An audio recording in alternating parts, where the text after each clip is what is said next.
warahmatullahi wabarakatuh. Saya akan menjelaskan pengertian akuntansi. Akuntansi adalah merupakan suatu proses mencatat atau mengolah suatu proses keuangan. Adanya sistem tata buku berpasangan double entry di Italia tahun 1494 oleh tokoh ahli ilmu pasti Luca Pacioli.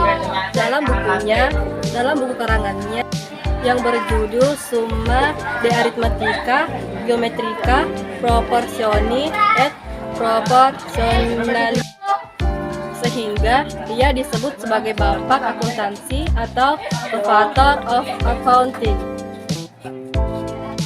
Sekitar abad 18-19 terjadi revolusi industri yang menyebabkan akuntansi juga berkembang sampai di daratan Amerika.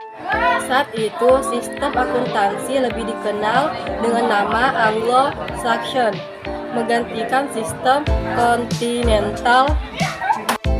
Perkembangan akuntansi di Indonesia dimulai pada saat penjajahan Belanda. Saat itu Belanda menggunakan akuntansi dalam pembukuan pada catatan Ampoan Society. Perusahaan milik Belanda menggunakan pencatatan dengan sistem kontinental, tetapi pada perkembangannya sistem tersebut semakin ditinggalkan dan beralih ke sistem Anglo-Saxon. Baik, asas yang pertama yang saya akan jelaskan adalah asas kesinambungan. Asas kesinambungan tersendiri itu adalah asas yang tugas-tugasnya berjalan terus-menerus sesuai dengan program yang telah ditetapkan, sehingga tidak ada rencana menghentikan ataupun mengalami kerugian. Kedua adalah asas materialitas. Asas itu adalah laporan atau informasi yang disajikan secara relevan dan signifikan, sehingga membuat penggunanya mempertimbangkan suatu keputusan. Yang ketiga adalah asas konsistensi. Dalam metode akuntansi perlu adanya konsistensi dalam menyusun laporan keuangan dari periode yang satu ke periode yang lainnya. Yang keempat adalah asas kewajaran, yaitu laporan harus disajikan secara objektif, jujur, dan adil. Yang kelima adalah asas konservalisme, yaitu berhati-hatilah dalam mengakui laba maupun mengakui kerugian sesegera mungkin. 6 adalah asas penggabungan entitas ekonomi, yaitu entitas bisnis harus dipandang sebagai entitas yang terpisah dari pemilik pribadi ataupun entitas bisnis lainnya. Baik, yang terakhir adalah asas waktu pengakuan, yaitu pendapatan dan beban harus diakui dalam periode yang relevan. Itulah semua asas-asas dalam akuntansi. Baik, yang pertama adalah relevan. Relevan maksudnya adalah laporan keuangan di dalamnya harus memuat informasi yang dapat mempengaruhi keputusan pengguna dengan membantu mereka mengevaluasi peristiwa masa lalu ataupun masa kini dan dapat memprediksi masa depan. Yang kedua adalah keandalan, yaitu laporan atau informasi dapat diandalkan dan bebas dari bias dan manipulasi. Yang ketiga adalah keterbacaan, yaitu laporan atau informasi dapat dimengerti dan dibaca oleh para pengguna laporan tersebut. Yang keempat adalah konsistensi.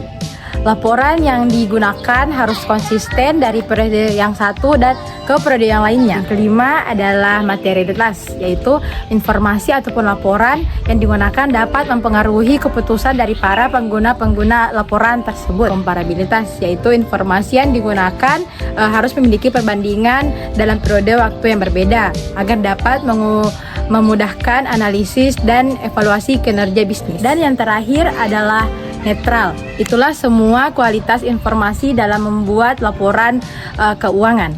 Terima kasih. Bidang-bidang spesialis akuntansi. Pertama, akuntansi keuangan, memberikan informasi keuangan kepada pihak eksternal. Kedua, akuntansi manajemen, fokus kepada laporan keuangan yang dapat dijadikan acuan dalam pembagian keputusan. Ketiga, akuntansi pajak, berkaitan dengan pengeluaran perpajakan. Keempat, akuntansi publik, seorang akuntan yang harus memberikan pelayanan publik kepada kliennya. Yang keenam, akuntansi non-profit, berfokus pada organisasi non-profit. Dan yang terakhir adalah akuntansi audit, di mana berfokus kepada pemeriksaan laporan keuangan sesuai dengan kaidah yang berlaku. Profesi akuntansi terbagi menjadi 4. Yang pertama adalah akuntansi perusahaan. Akuntansi perusahaan adalah seseorang ahli yang bertugas dalam menyusun anggaran yang ada di dalam perusahaan. Yang kedua adalah akuntansi pendidikan. Seseorang yang mengajar akuntansi pendidikan pada masyarakat melalui jalur pendidikan seperti dosen atau guru. Yang ketiga adalah akuntansi publik. Berpihak sebagai pihak independen yang mempunyai tugas meriksa laporan dan mengatur sistem akuntansi. Yang terakhir adalah akuntansi pemerintah. Akuntansi pemerintah adalah profesi dari perusahaan pemerintah dengan tugas mengembangkan dan mengawasi cash flow dari keuangan pemerintah. Tiga profesi akuntansi. Pertama, integritas diharapkan untuk selalu bersikap jujur. Kedua, objektif diharapkan untuk tidak memihak pihak-pihak tertentu. Ketiga, profesional. Empat, independensi. Kelima, kerahasiaan. Enam, kepatuhan terhadap regulasi dan standar. Ketujuh, tanggung jawab sosial. Yang kedelapan adalah laporan transparansi.